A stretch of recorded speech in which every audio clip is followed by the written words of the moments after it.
1절부터 11절까지 교독을 하겠습니다. 누가복음 5장 1절부터 11절까지 말씀입니다.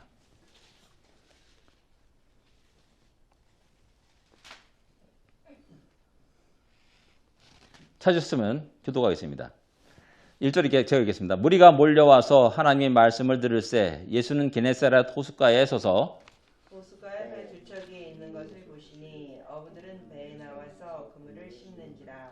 예수께서 한 배에 오르시니 그 배는 시몬의 배라. 육지에서 조금 떼기를 청하시고 앉으사 배에서 무리를 가르치시더니 말씀을 마치시고 시몬에게 이르시되 깊은 데로 가서 그물을 내려 고기를 잡으라. 시몬이 대답하여 이르되 선생님 우리들이 밤이 새도록 수고하였으되 잡은 것이 없지만은 말씀에 의지하여 내가 그물을 내리이다 하고 그렇게 하니 고기를 잡은 것이 심히 많아 그물이 찢어지는지라. 이에 다른 배에 있는 동무들에게 손짓하여 와서 도와달라 하니 그들이 와서 두 배의 채움에 잠기게 되었더라. 시몬 베드로가 이를 보고 예수의 무릎 아래에 엎드려 이르되 주여 나를 떠나소서 나는 죄인이로소이다 하니 이는 자기 및 자기와 함께 있는 모든 사람이 고기 잡힌 것으로 말미암아 놀라고 세베대의 아들로서 시몬의 동업자인 야고보와 요한도 놀랐습니다. 예수께서 시몬에게 이르시되 무서워하지 말라. 이제부로는 내가 사람을 취하리라 하시니 같이 읽겠습니다. 그들이 베드로를 육지에 대고 모든 것을 버려두고 예수를 따르니라. 아멘. 예. 시몬을 찾아오신 예수님입니다. 그래서 이제 나와는 관계없다라고 생각하지 마시고 오늘 나를 찾아오시고 우리를 찾아오신 주님을 만날 수 있는 그런 놀라운 은혜가 있기를 원합니다. 아멘. 시몬을 찾아오신 예수. 우리가 제일 먼저 생각할 수 있는 것은 시몬의 배에 찾아오신 예수님이십니다. 베드로는 시몬은 빈배를 바닷가에 두고 그물을 씻기 시작하였습니다. 아침에 빈배에 앉아서 그물을 정리하는 시몬의 모습을 한번 그려볼 수 있어야 됩니다. 힘있고 소망이 있고 그런 모습이냐라는 겁니다.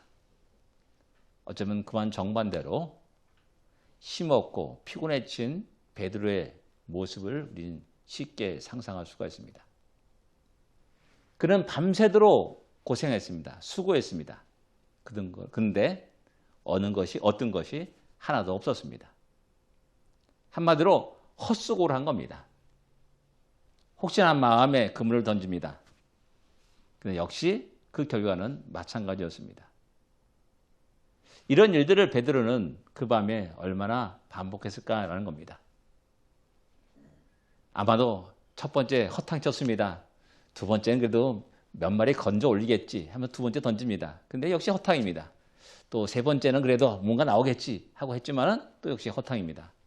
이런 일을 계속 반복하면서 결국 그 밤을 꼬박 세우면서 빈배로 그 바닷가에 갈릴리 호수 바닷가에 나와서 그물을 정리하는 겁니다.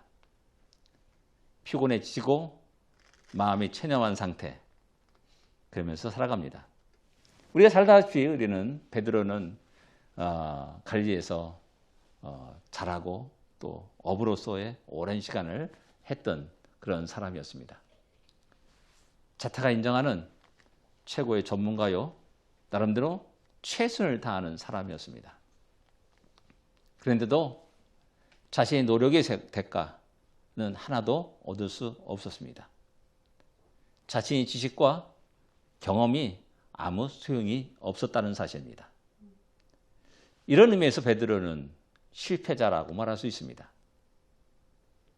시리에 가득 찬 베드로의 모습을 상상할 수 있고 또한 그물을 씻는 그런 모습 속에서 그의 힘없는 모습, 피곤해진 모습, 체념의 모습을 상상할 수가 있습니다. 근데 예수님이 그에게 다가오셔서 그의 배에 오르십니다. 주님이 그의 배를 오르시는 그 사건은 결코 우연한 사건이 아닙니다.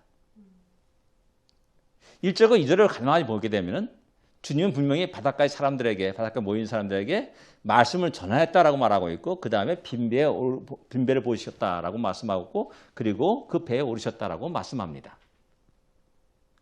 그렇게 보면은 분명히 우리 예수님은 어떤 분명한 목적을 가지고 그곳에 갔고 그를 만났고 그 배에 오르셨음을 알 수가 있습니다. 결코 우연한 것은 없습니다. 성경은 여기서 그를 베드로라고 기록하지 않냐고 시몬이라고 말하고 있습니다. 또 11절까지 쭉 보게 되면은 베드로라는 단어는 거의 안 나오고 다 시몬의 배에 오르다, 시몬에게 갔다라고 이렇게 이야기합니다. 좀 생각하는 건 시몬 베드로라는 말은 하나 한 번 나옵니다. 시몬이란 그 이름의 뜻은 하나님께서 들으셨다라는 그런 의미입니다. 즉 주님이 들으셨다는 말입니다. 그물을 정리하는 시몬 안에 탄식하는 그 소리를 들었다는 겁니다. 그물을 정리하면서 한숨을 내뱉는 그의 소리를 들으셨다는 말입니다. 그물을 정리하면서 그의 체념의 소리를 들었고, 더 나아가서 절망의 소리도 들었습니다. 이 고생이 과연 언제 끝나려나? 다른 사람도 좀 잘 살고 행복하게 살 수 있는가? 라는 그런 마음의 소리를 들었다는 사실입니다. 밤새록 땀을 흘렸습니다. 그러나 텅 빈 배로 돌아올 수밖에 없는 그의 아픔과 고통의 탄식의 소리를 들었던 겁니다. 자신의 최선을 다했습니다. 그러나 아무 결과도 없었습니다. 경험과 지식을 다 동원했습니다. 그러나 아무것도 건질 수가 없었습니다.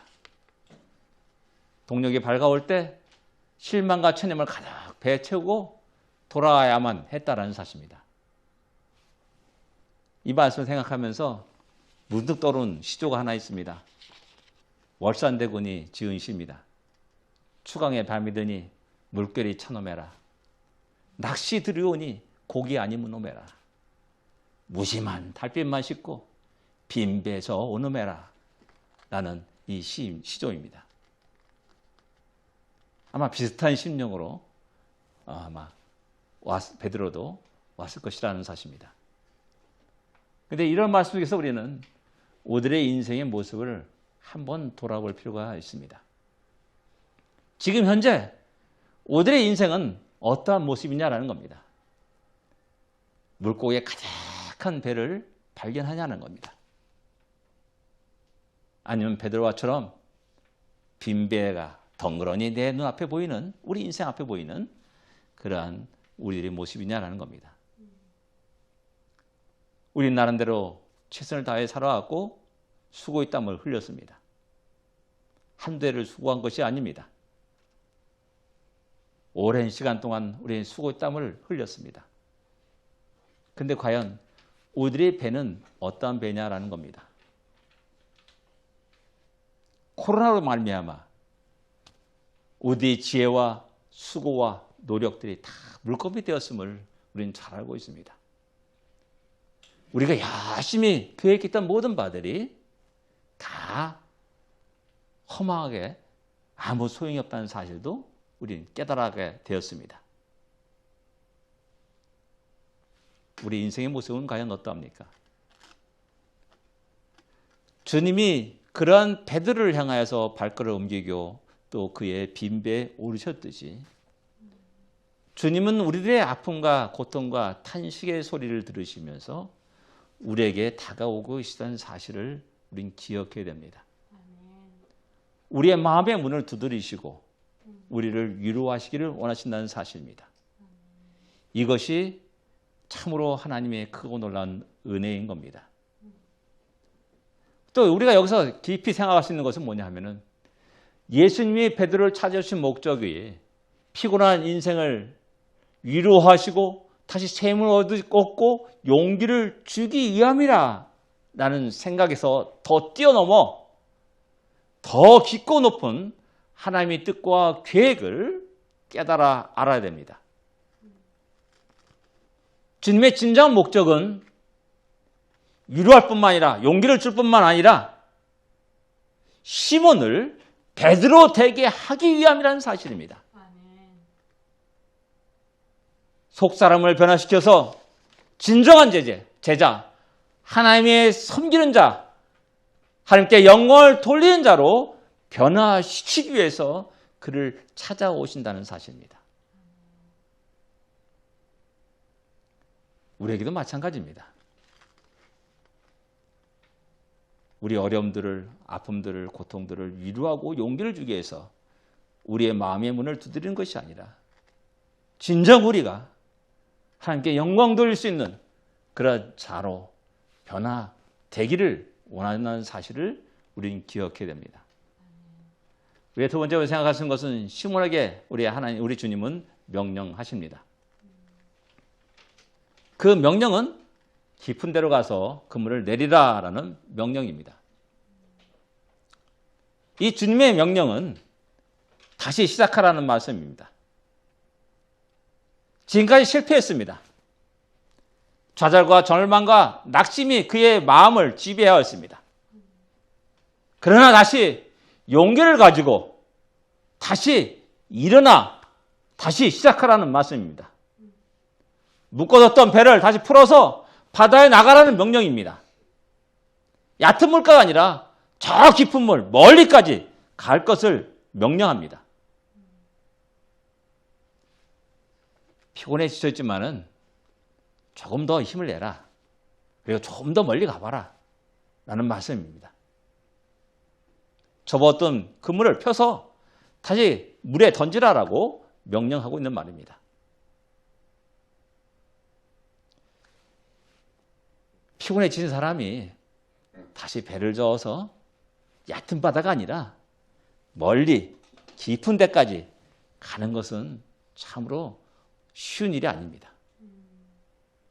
그런데 주님은 일어나서 다시 배에 올라서 다시 놓아져가지고 깊은 데로 가봐. 그리고 그물을 다시 내려봐. 라고 명령하고 있는 겁니다.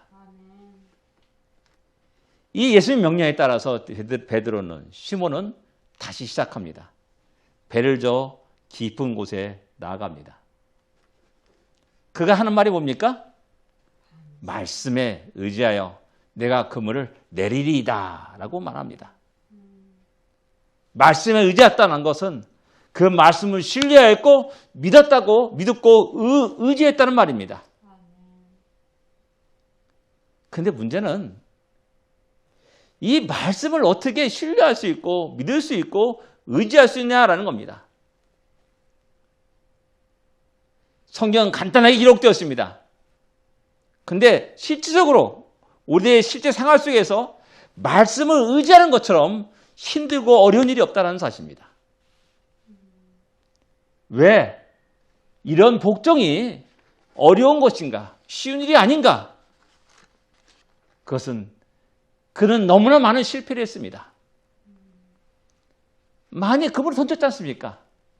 혹시나 하는 기대를 가지고 던졌지만은 역시나 하는 실망을 가지고 그 그물을 걷어 올리게 되는 겁니다. 이런 실패의 경험들이 우리로 하여금 말씀을 의지하게 하는 것, 그것을 굉장히 큰 방해가 된다는 사실입니다. 또 인간이 가지고 있는 지식과 경험을 버리지 못할 때 말씀을 의지하지 못하는 겁니다. 내 경험과 내 지식을 꽉 붙잡고 있을 때 주님의 말씀은 초보자가 생초보가 나한테 얘기하는 것과 똑같은 겁니다. 목수가 어부한테 저 깊은 데 가서 그물 던져라 라고 말하면은 그것을 들을 어부가 어디 있겠습니까? 어부의 지식과 경험이 도저히 목수의 말을 듣지 못하는 겁니다.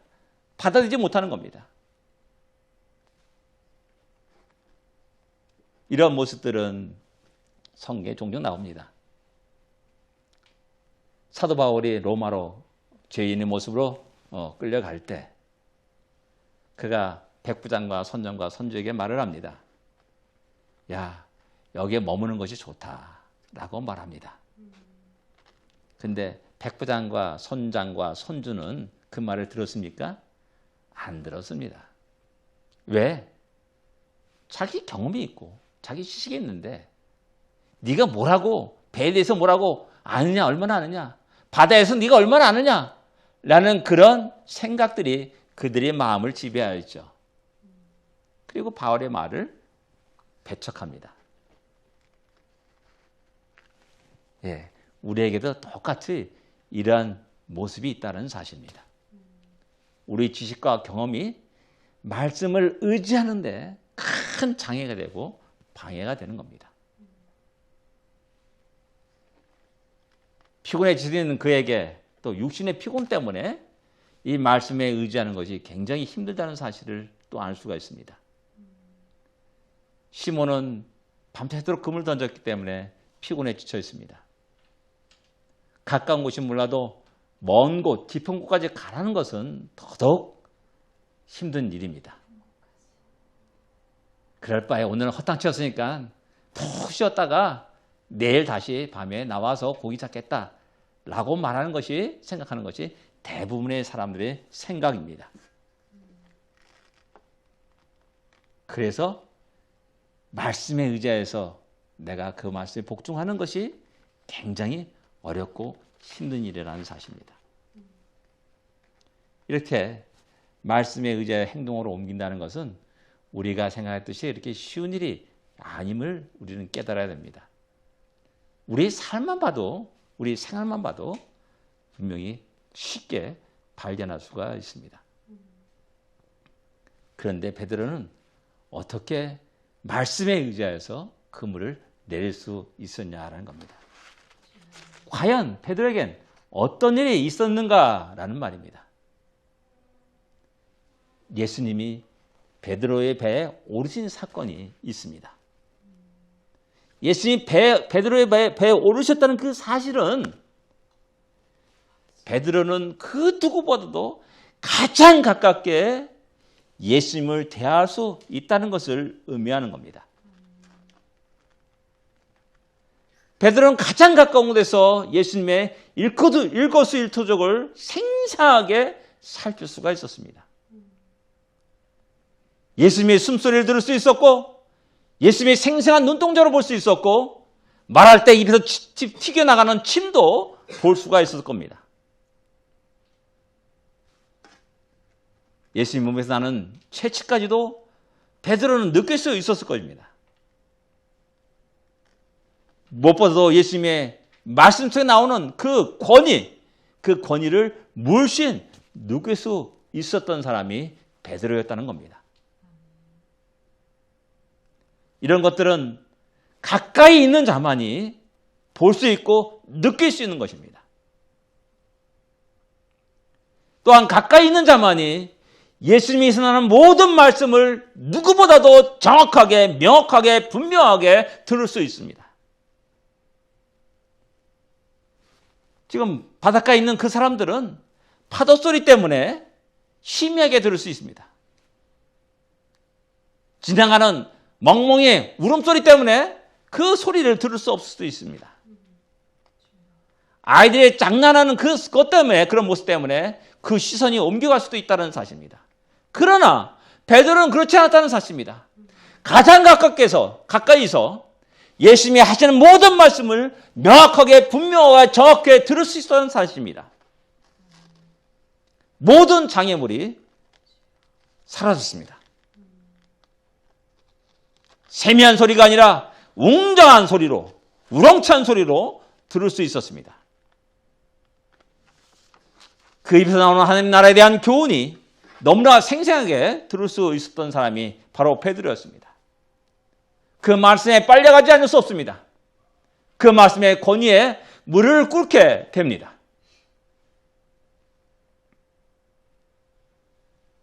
바로 그 사실이 말씀에 의지하여 그물을 내리다라는 그 고백으로 나오는 겁니다.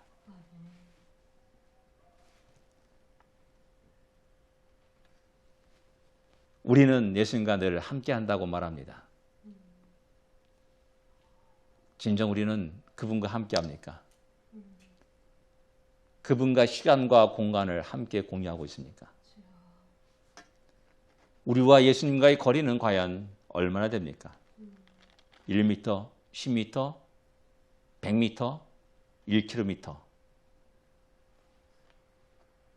그에 따라서 우리는 예수님의 말씀을 듣는 태도가 달라질 겁니다. 그 말씀의 권위를 느끼는 감도가 다를 겁니다. 그러면 말미암아 내가 주의 말씀에 의지하여서 금을 내리다라고는 고백이 나오게 되는 겁니다. 세 번째 결과는 명령에 대한 복종의 결과입니다. 제일 먼저 우리가 외적인 결과가 나옵니다. 말했듯이 그물이 찢어질 정도로 많이 물고기를 잡게 됩니다. 바로 얼마 전까지는 빈배였습니다. 근데 그 말씀에 의지해서 그물을 내린 결과 2배 가득하게 차가지고 그 배들이 잠기게 되었다라고 이렇게 성경은 말씀하고 있습니다. 엄청난 결과입니다. 우리 지식과 경험과 이성의 모든 것을 다 뛰어넘는 그 결과를 얻게 되는 겁니다. 믿음은 도전입니다. 도전입니다. 믿음은 또한 모험이라고 할 수가 있습니다.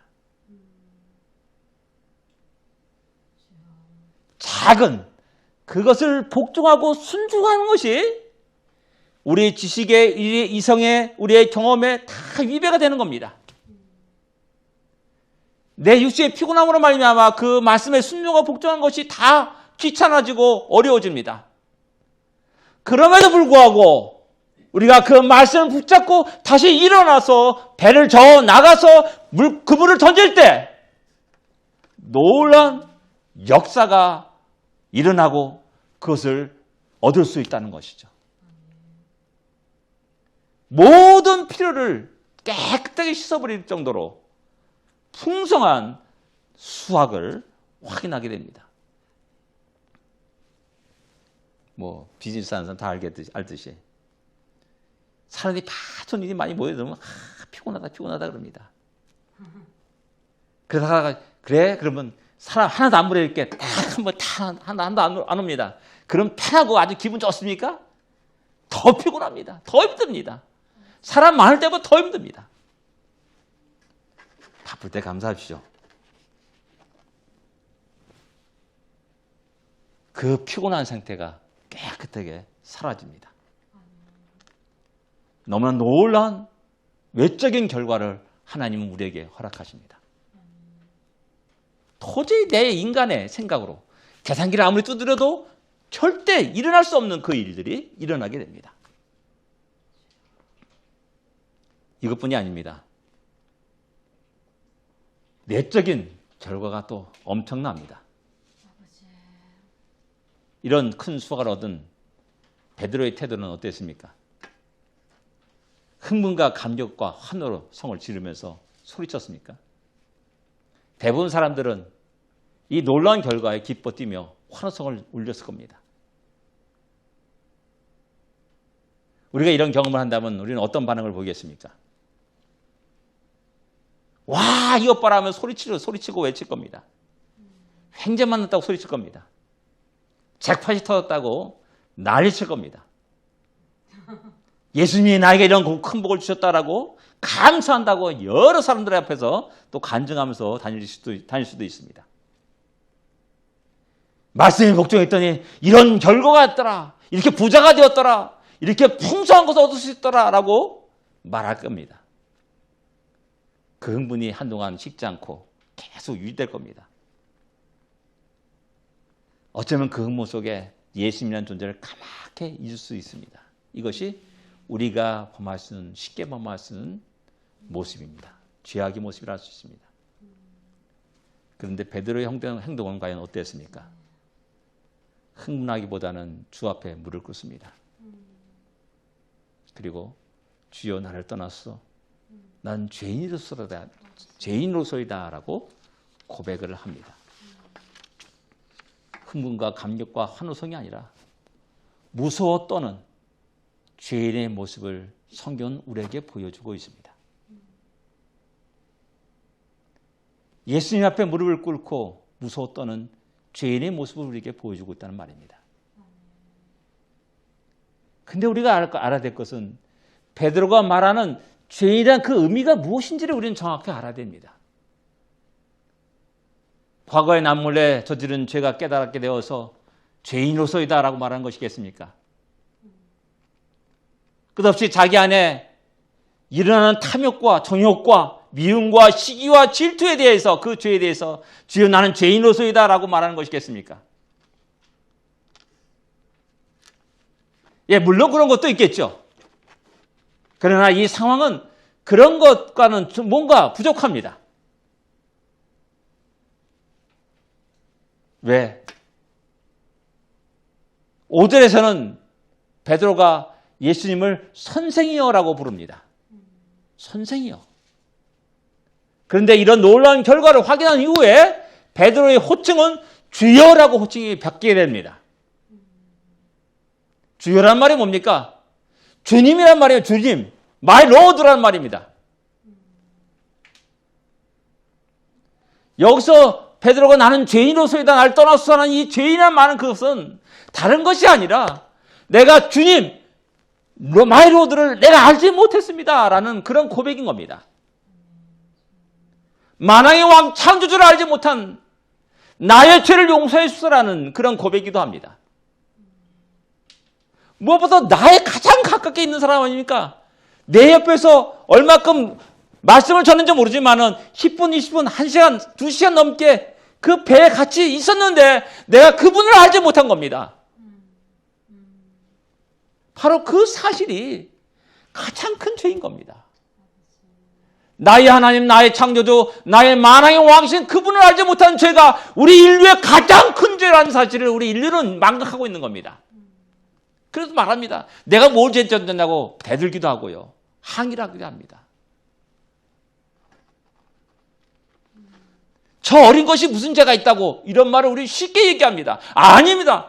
모든 사람들이 하나님의 영광을 보지 못하고 하나님을 인정하지 못하고 만물의 왕이신 만왕의 왕이신 그 주님을 우리가 받아들이지 못할 때 그 죄가 얼마나 엄청난지를 우리는 깨달아야 합니다. 주님을 아직 못했기 때문에 그 다음에 일어나는 것은 무엇입니까? 함부로 그분을 대합니다. 올바로 대하지 못합니다. 그러기에 또한 섬기지 못합니다. 그분 앞에 무릎을 꿇지 않습니다. 이 세상 다른 사람들처럼 그렇게 대합니다. 서기관과 바리새인들처럼 그렇게 주님을 대하게 됩니다. 바로 그 사실을 깨닫고 베드로는 엎드려 주여 나는 죄인으로서이다. 나를 떠나소서라고 이야기하고 고백하는 겁니다. 우리는 그 주님을 어떻게 대하고 있습니까? 늘 제가 말씀드리지만 주여 주여 주여라고 우리 말합니다. 주님 주님이여 말합니다. 근데 진정 우리는 그 주님을 주님답게 여기고 있고 대하고 있고 또 그분 앞에 우리의 모든 것들을 드리고 있냐는 겁니다. 나의 주님이신데 내가 주인인 양 나의 인생을 살고 있지는 않냐는 겁니다. 내 생각과 내 계획과 내 멋대로 내 자신의 삶을 컨트롤하면서 살고 있지 않냐라는 겁니다.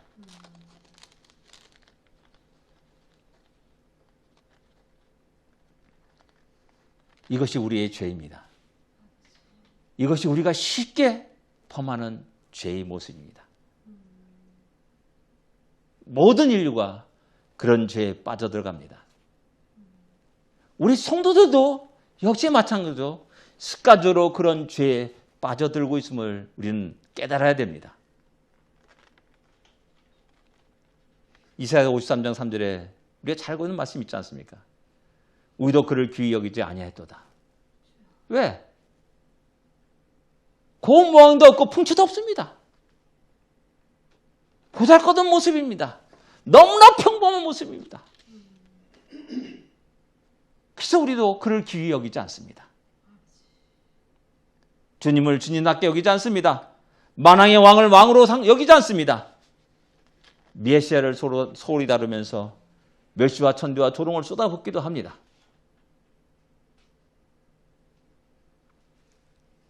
이 엄청난 죄를 시몬 베드로는 깨닫고 그 앞에 무릎 꿇고 나를 떠나서 나는 죄인으로서이다 라고 고백하고 있는 겁니다. 우리는 그 주님을 바로 알아보고 바로 대할 수가 있어야 됩니다. 진정 우리 주님으로 대하고 또한 섬길 수 있어야 됩니다. 진정 그 앞에 무릎 꿇을 수 있는 우리가 되어야 됩니다. 내 인간의 지식과 경험과 나의 모든 철학들을 내놓아야 됩니다.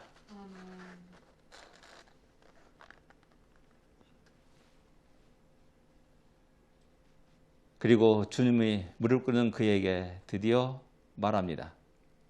무서워 말라. 뒤로 떨고 있는 그 베드로를 향해 말하는 겁니다. 베드로가 얼마나 무서워 떨고 있는지를 우리는 짐작할 수가 있는 대목이기도 합니다. 우리는 베드로와 같이 그런 두려움과 떨림이 있습니까? 그와는 반대로 우리는 여전히 목이 뻣뻣하고 목에 기부스한 사람들처럼 이렇게 살고 있지는 않습니까? 주님의 통치를 다스리심을 인도하심을 거부하면서 우리는 세상의 지식과 여러 가지를 책들을 보면서 그 길을 가고 있지는 않습니까? 주님은 우리에게 또 말합니다. 이제후로는 내가 사람을 취하는 사람을 취하리라 라고 이렇게 말씀합니다. 이후로부터 베드로, 시몬 너의 인생이 완전히 새롭게 될 것을 갖다가 말씀합니다. 그리고 베드로는 그 말씀에 따라서 완전한 새로운 인생의 첫 발짝을 내딛게 됩니다. 예수님이 누구인지를 바로 아는 자에게 하시는 말씀입니다. 예수님 앞에 온전히 무릎을 꿇는 그에게 은혜를 베푸시는 말씀입니다. 예수님께 온전히 영광을 돌리는 자에게 너의 인생은 완전히 새롭게 출발할 것을 말씀하고 있는 겁니다.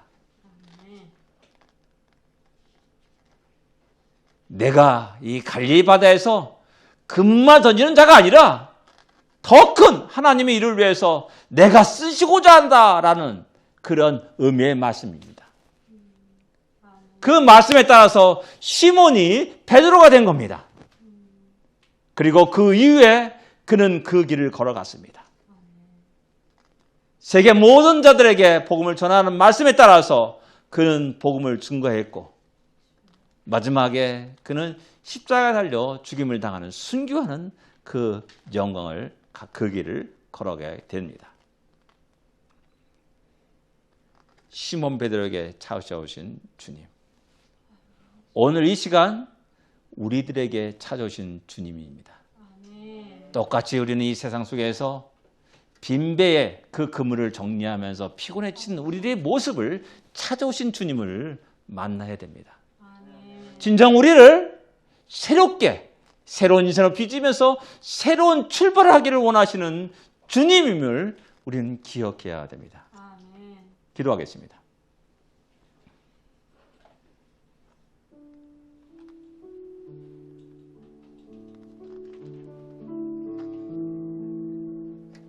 우리를 찾아오신 주님을 우리는 바로 만나고 있습니까?